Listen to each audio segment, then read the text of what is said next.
Paz, Senhor, povo de Deus. Aqui é o evangelista Miguel de Souza e eu estou na cidade de Macapá, no estado do Amapá, mas precisamente no bairro Alvorada, na casa do meu cunhado. Você pode ver aqui atrás, existe uma paisagem, um desenho. É um cunhado que eu tenho, Wellington, e ele é um grande desenhista, é um escultor, é um artista plástico. É um dos mais renomados aqui na cidade de Macapá. Eu quero deixar aqui com você uma palavra do coração de Deus para o teu coração. E você, quem não se inscreveu nesse canal, aproveita, se inscreva, compartilhe as mensagens. Seja como eu, o mensageiro de Deus. Quando você compartilha essa mensagem, você está juntamente comigo pregando o Evangelho e povoando o céu. Eu sempre digo que nós temos duas missões aqui na Terra. A primeira missão é se preparar para o arrebatamento da igreja. E a segunda grande missão é ser verdadeiros adoradores de Deus e pregar o Evangelho genuíno de Jesus Cristo às pessoas. A minha Bíblia está aberta aqui no Evangelho de Jesus Cristo, segundo escreveu o nosso amado irmão João, o capítulo número 3 e o versículo número 30, apenas um versículo para a nossa meditação e regra de fé. Diz assim a palavra de Deus: é necessário que ele cresça e que eu diminua. Apenas esse versículo para a nossa meditação nesse momento. Eu quero focalizar esta mensagem numa palavra apenas, a palavra orgulho. Você já ouviu essa palavra alguma vez, orgulho? Que é sinônimo de arrogância. Tem muitas pessoas arrogantes, né? Presunçosas, tudo isso é sinônimo da pessoa orgulhosa. A minha avó Maria Ramos, que hoje já dorme no Senhor, ela dizia que orgulho a terra come. Né? A gente vê muitas pessoas, talvez você trabalhe numa empresa, como eu trabalho numa empresa como rodoviário, e a gente ouve história de pessoas que entrou na empresa ali como office boy, outros entraram como cobrador e foram galvando uma posição. Hoje, depois de se formarem, tem pessoas que são advogados da empresa, cresceram dentro da empresa. Talvez você faz parte de uma empresa que tem este segmento e talvez pessoas que entrou no começo eram pessoas humildes, pessoas simples. De repente essas pessoas foram se destacando, mas o nariz ficou igual, como diz aqui no norte do Brasil, um tucano, né? Passa a ser uma pessoa arrogante. Isso também acontece no meio evangélico. A gente lamenta em ter que falar isso, mas é uma realidade. Não é todos, mas existem aquelas pessoas. Eu conheço inclusive muitos pastores hoje renomados, que quando eu criança, eles eram criança, participavam da escola dominical junto, mas Deus usou de misericórdia, abençoou essas pessoas. Hoje eles se tornaram pessoas arrogantes. Às vezes olham você de cima para baixo. Mas eu fico feliz que quando Deus olha, Ele olha para o meu coração, Ele olha para o teu coração. Deus não olha para a tua pele, não olha para a tua posição social, mas Ele olha para o teu coração. A Bíblia diz que um coração contrito não desprezará o Senhor. Como é que está o teu coração? Será que o Senhor faz parte, morada no teu coração? No livro de Apocalipse está lá: eis que eu estou à porta e bato. Se alguém ouvir a minha voz, abrir a sua porta, entrarei em sua casa, cearei com ele e ele comigo. Esta casa fala do nosso coração, que nós temos que abrir o coração para que Jesus possa fazer morada no nosso coração e dominar a nossa vida na totalidade. Mas você deve conhecer alguém arrogante, talvez na faculdade, você conhece às vezes alguém arrogante no seu emprego, como eu falei ainda há pouco, e talvez você pertence ao meio evangélico e você conhece alguém assim. Só resta uma coisa a fazer: orar para que Deus possa falar no coração dessa pessoa e modelar essa pessoa, moldar esta pessoa, porque esta pessoa, se não nascer de novo, realmente não tem como entrar no céu. Nós olhamos para aqui, este texto sagrado é sobre João Batista, né? Aqui fala sobre o testemunho da pessoa de João Batista. As próprias pessoas chegaram a João e disseram: João, tu lembra daquele que tu anunciou que viria? Tu lembra daquele que tu batizou no Rio Jordão? Olha, João agora ele está batizando mais do que tu. João disse: o necessário é que ele cresça e o que eu diminua. A gente vê a importância da pessoa humilde. O amado irmão Paulo, no livro de Gálatas, capítulo número 4, versículo 6, ele diz: mas longe esteja de mim gloriar-me, a não ser na cruz de nosso Senhor e Salvador Jesus Cristo, na qual o mundo está crucificado para mim e eu para o mundo. Mas longe esteja de mim gloriar-me, né? Ele fala em outro texto bíblico: se alguém quer gloriar, que glorie-se no Senhor. Coisa linda quando a gente vê esta pessoa com este sentimento de humildade, né? Jesus disse no Evangelho de Mateus, no capítulo 11, o versículo 28, ele disse: vinde a mim todos vós que estáis cansados e sobrecarregados, e eu vos aliviarei. Tomai sobre vós o meu jugo e aprendei de mim, porque sou manso e humilde de coração, e encontrarei descanso para vossas almas. A pergunta nessa noite, nesse momento, noite, tarde, eu não sei o horário que você vai ouvir esta mensagem, mas a pergunta nesse momento: você tem atentado para o conselho de Cristo? Você tem sido realmente um seguidor de Cristo? Tem mostrado este exemplo de humildade? A Bíblia diz que Deus abate o soberbo, mas dá graça aos humildes. Se voltarmos para o livro de Esther, não observássemos um personagem chamado Amã.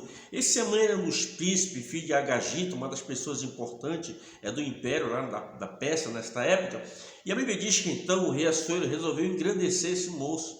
Esse moço engrandeceu tanto que a arrogância tomou conta do seu coração. Ali o rei deu uma lei ali que as pessoas eram para se curvar diante de Amã quando ele chegasse. Só que Amã, todas as vezes que ele via no palácio, o Mardoqueu que estava ali, que era o tio de Esther, que havia criado Esther, a Esther que era a mulher do rei Assuero, dentro de um propósito divino, dentro de um projeto divino, a Bíblia Sagrada nos diz que ele ficava na porta do rei. E em determinado momento o Amã começou a passar ali, todas as pessoas se curvavam diante dele, mas o nosso irmão Mardoqueu não, ele não se curvava diante dele. Por que ele não se curvava? Porque ele conhecia o Pentateuco. E no Pentateuco, no livro de Êxodo capítulo 20, versículo 1, quando o Senhor Deus começa a falar: eu sou o Senhor teu Deus, tirei da terra do Egito, da casa da servidão, não farás para ti imagem alguma, e nem te servirás, nem te encurvarás, nem servirás ela. Se curvar diante de alguém. Então ele não fazia isso. O Mardoqueu conhecia bem isso aí, e se curvar apenas diante de Deus, não se curvar diante de alguém para preencher o ego daquela pessoa. Deus não se agrada disso. Deus está longe de um pensamento de alguém que pensa assim. Mas a gente observa que o Amã se engrandeceu, e não apenas se engrandeceu a nível do país, da nação, mas também se engrandeceu no orgulho, na arrogância.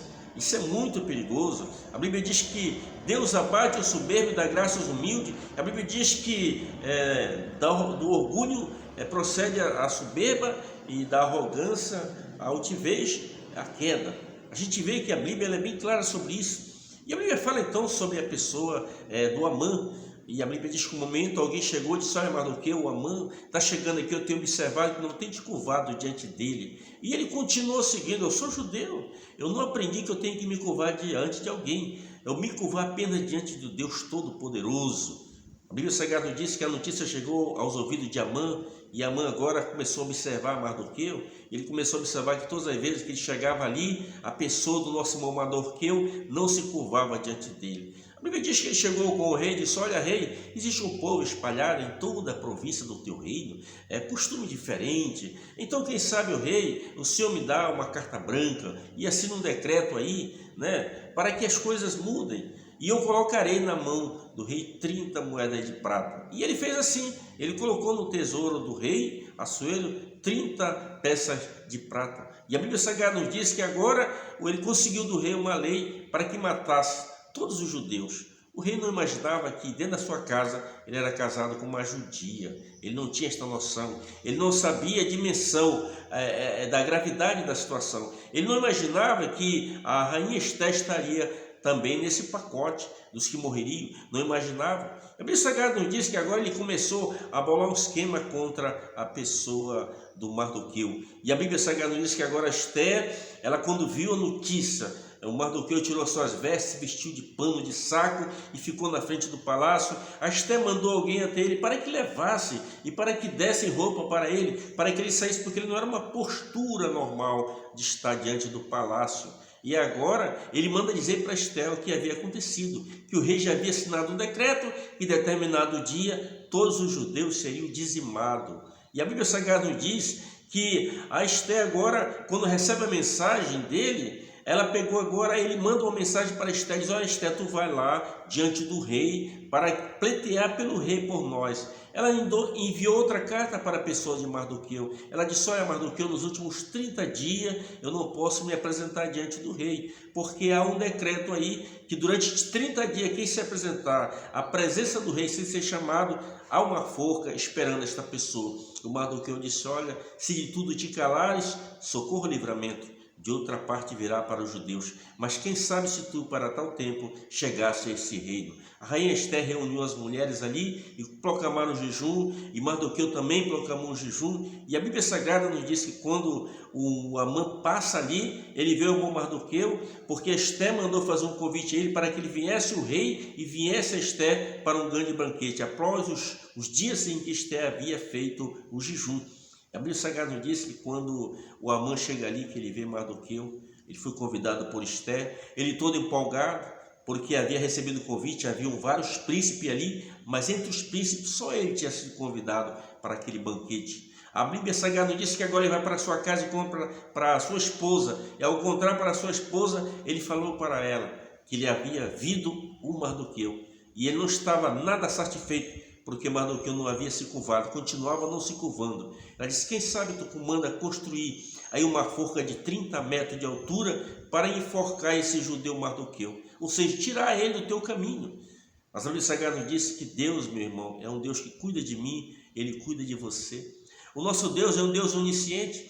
As pessoas se reúnem, a ONU, a equipe da ONU em Genebra, na Suíça, nos Estados Unidos, em qualquer parte do mundo, para tratar sobre o assunto do mundo. A mídia não tem acesso, mas os olhos de Deus estão naquele lugar, está vendo o que está acontecendo, está ouvindo todas aquelas conversas ali, e Deus pode intervir. E a Bíblia Sagrada nos diz que naquele momento ele saiu dali, mandou fazer aquela forca, mas a Bíblia diz que naquela noite o rei Assuero, ele teve um sono. Ele perdeu o sono, melhor dizendo, e ao perder o sono, ele mandou trazer o livro das crônicas, e quando leu o livro das crônicas, observaram que o nosso irmão Mardoqueu, uma certa feita, havia sido feita uma conspiração contra a pessoa do rei Assuero. Então a pessoa do nosso irmão Mardoqueu, ele descobriu, levou o fato a Esther levou o fato até a pessoa do rei Assuero, foram investigados e realmente havia uma conspiração contra o rei e esses moços morreram. Agora, após a leitura daquela crônica, o rei pergunta: mas que honra foi dado a Mardoqueu? Que galardão foi dado a ele? Os homens disseram: nenhuma honra e nenhum galardão. Aí nesse momento a pessoa de Amã está chegando ali no pátio, para quê? Para solicitar a morte do nosso irmão Mardoqueu. Mas Deus tinha chegado antes dele. Deus está presente em todos os lugares. Não importa onde você estiver agora, não importa o problema que você está passando, Deus está com você aí e está cuidando de você. E a Bíblia Sagrada diz o que aconteceu ali. Quando Amã chegou, ele mandou que Amã entrasse. Agora o rei faz uma pergunta: o que se fará o homem, Amã, cujo homem o rei se agrada? Que honra lhe dará? Amã pensou e disse: mas quem o rei honraria mais do que a mim? Quem o rei gosta mais do que a minha pessoa?